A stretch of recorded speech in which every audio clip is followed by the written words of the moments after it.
Buenas tardes a todos, espero que se encuentren muy bien. Esta es mi actualización de la situación del frente en la guerra de Ucrania del día 24 de enero de 2024. Y el día de hoy hay mucho que comentar, pero me imagino, como muchos de ustedes ya saben, lo primero que hay que pasar a comentar, y probablemente el tema principal de este video, va a ser el derribo de un avión Ilyushin 76 sobre Belgorod.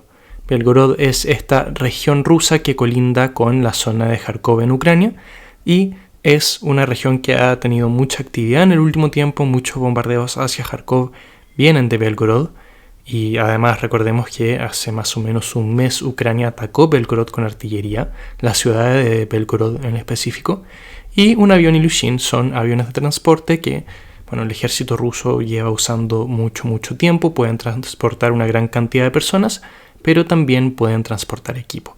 Esto ha sido muy controverso. Lo que ha ocurrido acá ha sido tema de intenso debate, así que primero quiero mostrar las imágenes del impacto inicial, luego ir explicando un par de cosas, cómo ha sido toda la cronología, y luego dar por lo menos lo que es mi versión acerca de lo que quizá ocurrió acá. Primero que nada, partamos con el video. Este es un video, si es que podemos ver ahí bien atrás, podemos ver cómo está cayendo el avión y eventualmente se ve una explosión bastante importante, que es lo que uno espera ver luego de que una aeronave de esta magnitud termine impactando el suelo. ¿Y qué es lo que ha estado ocurriendo? Primero salieron estas imágenes y quiero clarificar algo acá. Hay fuentes rusas y fuentes ucranianas, fuentes prorrusas, fuentes proucranianas y luego fuentes más neutrales. Sobre las fuentes rusas y las fuentes ucranianas o prorrusas y proucranianas hay distintos tipos. Hay aquellas que son los canales oficiales, es decir, los canales oficiales de cada ejército, cada ministerio de defensa. Está todo lo que son fuentes confiables, como por ejemplo Deep State UA para Ucrania y Rybar para los rusos. Y luego están las fuentes menos confiables, que a veces tienen información correcta, a veces no. La diferencia es que tienden a dar información preocupándose más por la rapidez de entregar la noticia, más allá de su certeza o qué tan verídica es. Y con eventos así, siempre hay muchas fuentes que empiezan a lanzar un montón de información distinta. Primero, cuando ocurrió este impacto, habían fuentes rusas afirmando que este choque fue por un desperfecto y no por el impacto de algún misil antiaéreo. Esto más que nada por lo que tomaban como la trayectoria del avión, y porque francamente pasa mucho eso, que cuando uno u otro bando pierde algún tipo de aeronave o lo que sea, dice que fue por error propio y no un mérito del oponente. Es algo bastante común. Y primero, esa fue una de las versiones iniciales, pero luego salió una pieza de información muy grande, que es la que me imagino que todos ustedes ya manejan, que este avión estaba transportando lo que eran prisioneros de guerra.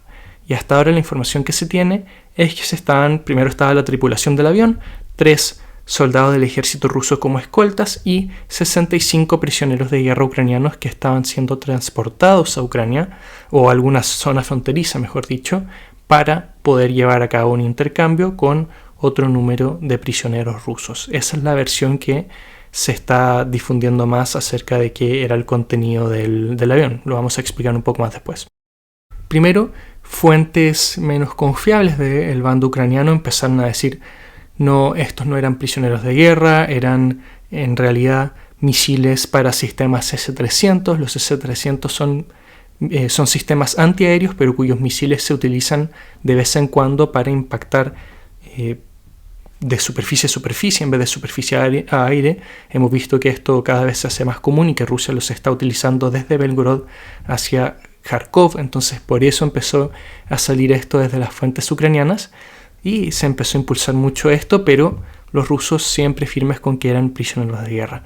Y luego lanzaron una lista de los 65 nombres de los prisioneros que iban en este avión, y luego empezaron a liberar imágenes de cuando estos prisioneros fueron apresados en sus respectivos momentos de captura, junto a imágenes de ellos. Y típico cuando les sacan foto a estas prisioneros de guerra, que están los nombres, etcétera, y eso empezaron a liberar para sustentar que efectivamente el avión que fue derribado tenía prisioneros de guerra. Luego, algunas de estas fuentes ucranianas menos confiables empezaron a decir que fue un avión que los mismos rusos habían derribado, pero luego vinieron palabras oficiales del ejército ucraniano quienes en un inicio afirmaron sin ninguna duda que habían derribado un avión ruso. Entonces es bastante interesante como algunas de estas fuentes primero estaban contradiciendo lo mismo que dijo el ejército ucraniano, siendo que eran fuentes pro-ucranianas. Y primero se comenzó a decir desde el bando ucraniano que habían visto una creciente actividad de transporte ruso de misiles para bombardear Kharkov, esto mismo de los misiles S-300, pero luego salieron, o por lo que tengo entendido, lo que tengo visto, se lanzaron declaraciones que afirmaban que efectivamente derribaron un avión y que estaba la posibilidad de que este avión tuviese prisioneros de guerra. Efectivamente, lo que sale en uno de estos comunicados es que el día de hoy, 24 de enero, se iba a llevar a cabo un intercambio de prisioneros, alrededor de 190 prisioneros de cada bando, y que eso era cierto y que hasta ahora no se ha llevado a cabo, y por razones que les voy a explicar después, todo indica que no se va a llevar a cabo en el corto plazo. Bueno, un poco obvio con este último accidente, pero los otros prisioneros que estaban a punto de ser liberados o negociados tampoco parece que no va a haber nada. Luego lo que vimos desde el bando ucraniano, primero desde el bando ruso, quienes dijeron que ellos habían informado a sus contrapartes ucranianas quiénes iban a ser los prisioneros, que iban a ir en avión, a qué zona iban a ir, las rutas, el número del avión, la placa, etc. Todo. Supuestamente entregaron toda la información. Y después ciertas fuentes ucranianas menos confiables empezaron a decir que este tipo de intercambios no se hacen con aviones, no se transportan estas tropas en avión, pero luego estos comunicados oficiales del ejército ucraniano comentaron que efectivamente muchas veces estas tropas son transportadas por aire, pero la postura del ejército ucraniano está haciendo que, primero, que no hay claridad sobre si es que efectivamente fue derribado un avión con prisioneros de guerra, pero quizá lo más importante es que ellos dicen que en ningún momento sus contrapartes rusas les informaron acerca de las rutas que tendrían estos transportes de prisioneros, ya sea las rutas terrestres de tropas que hayan sido transportadas por tierra, ni tampoco de rutas aéreas, como es el caso de este avión que fue derribado. Entonces, ¿qué es lo que está pasando? Tenemos acusaciones cruzadas. Los rusos dicen que ellos habían entregado toda la información y que el régimen ucraniano tiene tan poca consideración por sus tropas que decidió bajar este avión igual, mientras que los ucranianos dicen que no tenían ninguna idea de esto y que probablemente los rusos no les entregaron la información a propósito, porque lógicamente que ellos van a derribar un avión que está tan cerca de la frontera, desprotegido, etc., y que los rusos no les entregaron esta información con tal de generar todo este tema mediático que va a impactar negativamente dentro de Ucrania. Esas son más o menos las acusaciones que se ven de ambos lados. Yo creo que en definitiva ya se puede hablar de que este era un avión con prisioneros, a menos que salga nueva información ultra mega escondida e inesperada que diga lo contrario. O sea, nunca es bueno asegurar al 100% cosas en todo esto, en esta guerra donde tenemos ambos bandos que controlan mucho la información, pero creo que ya no, las declaraciones ucranianas y distintos otros factores ya prácticamente dan a entender que efectivamente este era un avión con prisioneros de guerra. Sin embargo, sobre estas acusaciones cruzadas que se están viendo, ustedes pueden creer lo que quieran. Yo les entregué la información, la traté de recopilar lo mejor que pude, quizá me falta una u otra cosa y probablemente nueva información va a ir surgiendo, pero ustedes pueden creer lo que quieran. Por parte del bando ruso he leído que dicen ¿por qué nosotros no yo, por qué los rusos harían esto? Si es que esto significa perder un avión como un Ilyushin 76, que es un avión de transporte bastante importante, y si es que quisiesen matar a los prisioneros de guerra, lo hubiesen hecho sin mayor problema y en anterioridad, mientras que los ucranianos dicen, bueno, ¿por qué nosotros haríamos esto? No me refiero a los ucranianos, si es que es nuestra gente, hay que protegerlos, estamos con estamos con poca gente en edad en edad productiva para luchar, para poder producir, necesitamos a esta gente, ¿por qué haríamos esto? Y si es que efectivamente quisiéramos hacerlo simplemente para causar daños materiales a Rusia, ¿por qué no lo hemos hecho anteriormente? Esas son prácticamente las dos versiones, como los contraargumentos que se están lanzando. Ustedes pueden ver más o menos cuál creen que tiene más mérito, pero está otra posibilidad. Y recordemos que acá toda esta gente es humana y hemos visto en muchas ocasiones en esta guerra que ambos bandos cometen errores. ¿A qué me refiero con esto? Bueno, hace un par de semanas veíamos cómo los rusos terminaron con vía fuego amigo, terminaron bajándose un avión tremendo y terminaron casi destruyendo también otro Ilyushin 76. Y existe una posibilidad, digo yo, que no se está discutiendo, que, por ejemplo, los rusos quizá el que estaba encargado de enviar la información no lo hizo bien, o el que recibió la información no la pasó bien a distintos altos mandos, o el que estaba en la batería antiaérea simplemente nunca recibió la información y vio un avión y pensó, esto hay que bajarlo sí o sí. Está ese factor que desde el bando ruso o desde el bando ucraniano hayan habido errores, o incluso desde ambos bandos hayan habido errores de coordinación. Eso es una posibilidad y es algo que no se debería descontar, porque cosas así lo hemos visto mucho en esta guerra. Un caso bastante similar es cuando se destruyó la represa de Nova Kakhovka, que en un inicio los rusos acusaban a los ucranianos a los rusos. Yo siempre dije desde que ocurrió eso, hace varios meses, que era muy probable que, como estábamos viendo constantes combates con artillería en esa zona, que simplemente uno de estas rondas de artillería terminó impactando una zona débil y causó el colapso, y eso, por lo que tengo entendido, es la versión que terminó siendo un poco más aceptada luego. Y es algo que puede estar ocurriendo acá también. No digo que sea el caso, pero creo que también es una posibilidad a considerar. Más allá de eso, como dije anteriormente, les entregué la información, traté de sintetizarla, traté de resumir un poco cuál ha sido la cronología, las distintas versiones que se han entregado y qué es lo que está siendo más aceptado ahora. Pero más allá de eso, ustedes deben concluir quién tiene la responsabilidad. Yo entiendo que es un poco más atractivo y un poco más llamativo decir sí o sí fue tal bando, sí o sí fue este otro, ellos te están mintiendo. Es algo que obviamente llama mucho más la atención y puede generar mucho más tráfico, pero en situaciones así, especialmente si consideramos esto último, los que supuestamente los ucranianos dicen, los ucranianos dicen que nunca recibieron información, los rusos dicen que sí la dieron. Hasta ahora, a menos que se entregue nueva información que anule todo esto y compruebe que uno del otro bando está mintiendo, eso es algo que simplemente no vamos a saber. No vamos a saber si es que Ucrania recibió la información, no vamos a saber si es que sí la recibió y decidió bajar al avión igual. Ahí cada uno tiene que hacer sus propias interpretaciones en base a lo que ustedes personalmente creen del actuar de cada ejército, de cada fuerza aérea, y está este otro factor accidental que comenté anteriormente. Pero es eso, no voy a emitir ninguna postura acerca de lo que dice uno u otro bando, porque francamente esa información de momento no está.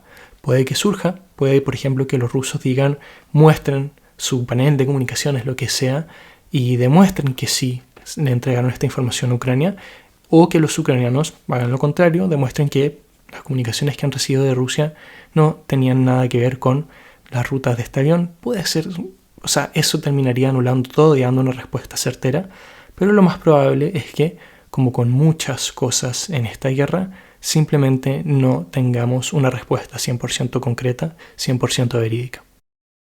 Habiendo ya abordado todo el tema de este avión derribado, vamos a lo que es el frente, y me gustaría iniciar hablando sobre el área de Krinky en la región de Jersón. Y como bien sabemos, en el pueblo de Krinky se están llevando a cabo combates muy intensos. Las fuerzas ucranianas cada vez tienen menos espacio y se espera que en un tiempo más o menos próximo vayan a tener que abandonar sus posiciones. Sin embargo, a lo largo de los últimos días no ha habido mucho movimiento y las fuerzas ucranianas todavía mantenían sus posiciones. El día de hoy se liberó información un poco sorpresiva porque, como les digo, no estábamos recibiendo mucho sobre la zona de Krinky, que específicamente las tropas rusas han logrado avanzar un poco más. Ahora vemos cómo este es el mapa de Divkian, un mapa prorruso, pero bastante confiable dentro de lo que hay en el espacio prorruso. Vemos este último avance de acá, las posiciones ucranianas que muestra Divgen de hecho son, existen, no como las que muestra Suryak Maps, donde no se ven posiciones ucranianas, se ve todo como zona gris. Y se han reducido ante estos últimos avances y claro, vemos cómo la situación de Krinky cada vez está más y más difícil. Dicho todo esto, de igual manera me sorprende cómo Ucrania todavía mantiene sus posiciones. Sabemos las increíbles dificultades que tienen en todo este frente.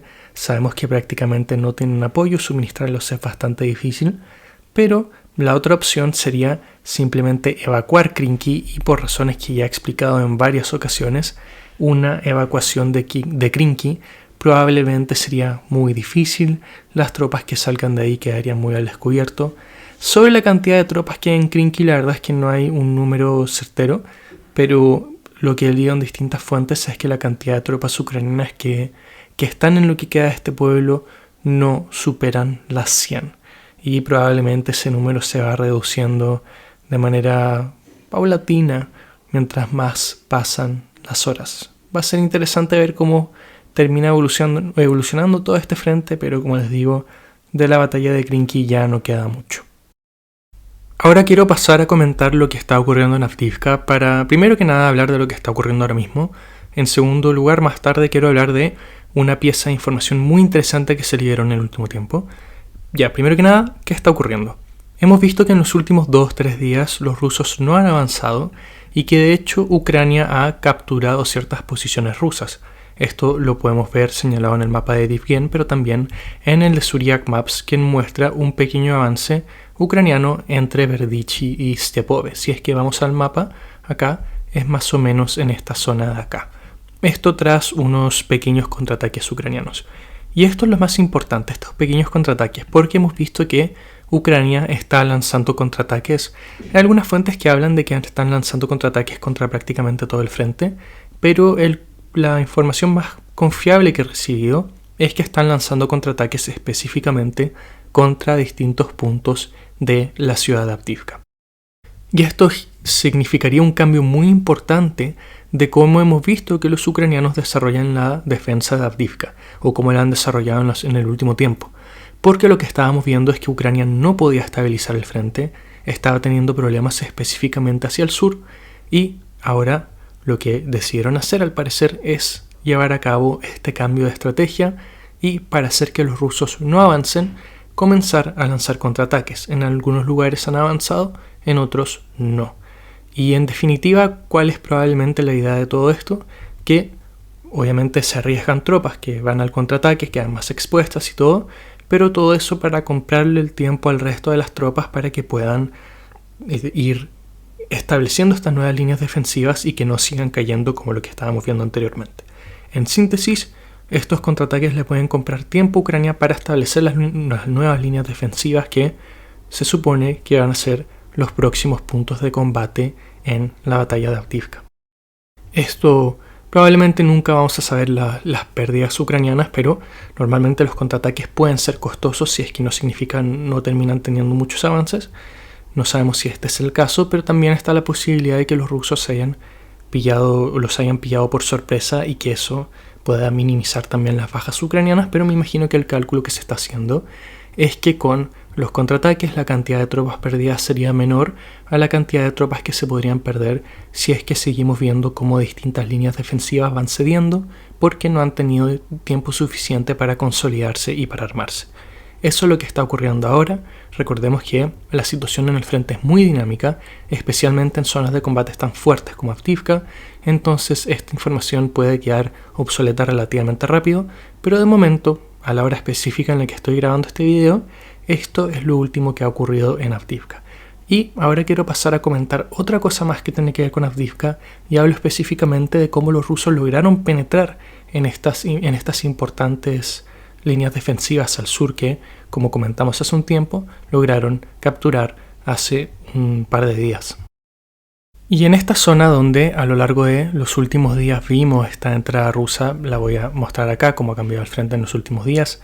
En los últimos 3 días no ha cambiado mucho, pero estos son los cambios desde el inicio de semana. Estas zonas que vemos donde los rusos avanzaron, recordemos que eran fuertes fortificaciones ucranianas que se estaban desarrollando desde 2014. Lo que comentamos en su momento es que tras fuertes ataques con artillería y lo que simplemente ha sido la batalla de Avdiivka durante todo este tiempo, logró causar que estas fortificaciones eventualmente cedieran. Y si es que eso fue un factor, se liberó información sobre otra cosa que se iba rumoreando mucho, pero ahora tenemos un poco más de confirmación, y es el trabajo de fuerzas especiales. Específicamente, fuentes rusas han liberado estos videos de tropas rusas trabajando en por lo que tengo entendido son distintas como cloacas, operando ahí, haciendo distintos agujeros, distintos puntos de entrada, puntos de salida, y que esto supuestamente se había mantenido como algo extremadamente confidencial. De hecho, algunas fuentes afirman a que estas operaciones que estamos viendo en cámara, que no se puede apreciar mucho, pero que algo se puede ver, llevaban más de un año, y que mediante cuando estas tropas de fuerzas especiales iban trabajando, lo que tenía que hacer el ejército ruso, que, bueno, estas tuberías, estas cloacas van por debajo de las líneas ucranianas. Supuestamente lo que comentan las fuentes rusas es que lograron hacer distintos hoyos para terminar apareciendo en la retaguardia ucraniana, ahí atrapando ciertas tropas o causando un pánico, entre comillas, o flanqueando una posición. Eso es lo que se dice, en un cerco, pero sí lograr flanquear distintas posiciones. Lo que comentan las fuentes rusas es que para que el ruido de estos trabajos no terminase alertando a las fuerzas ucranianas, lo que terminaron haciendo estos operativos era trabajar mientras que los rusos impactaban estas mismas posiciones ucranianas ya en la superficie con artillería y con morteros para mitigar el ruido de estos trabajos. Luego lo que ocurrió fue que incluso estas cloacas se inundaron y que de igual manera las tropas tuvieron que operar en esta zona, y de ahí se ve esta imagen que tenemos acá. Este soldado, supuesto soldado de fuerzas especiales o soldado de fuerzas especiales con ya el agua más arriba de la cadera, trabajando en esta zona. Y por lo que comentan distintas fuentes, muchas fuentes rusas, algunas ucranianas, gran parte de este colapso defensivo que vimos, o por lo menos una parte importante de lo que fue este colapso, se debe a las operaciones que vimos o que se vieron en estas imágenes. Sobre si es que esto es 100% cierto, bueno, siempre es difícil determinarlo, pero hace sentido porque habían distintos rumores que apuntaban a aquello. No lo comenté en su momento porque faltaba un poco más de comprobación, y algo debe explicar, algo nuevo, alguna nueva estrategia debe explicar este colapso defensivo más allá de solamente el uso de artillería. Pero si es que sale más información al respecto, obviamente la voy a comunicar. De momento, eso es todo lo que tenemos sobre esa área. Y eso más que nada ha sido el video de hoy. Muchas gracias por ver. Espero que tengan una muy bonita tarde y que nos veamos el día de mañana. Adiós.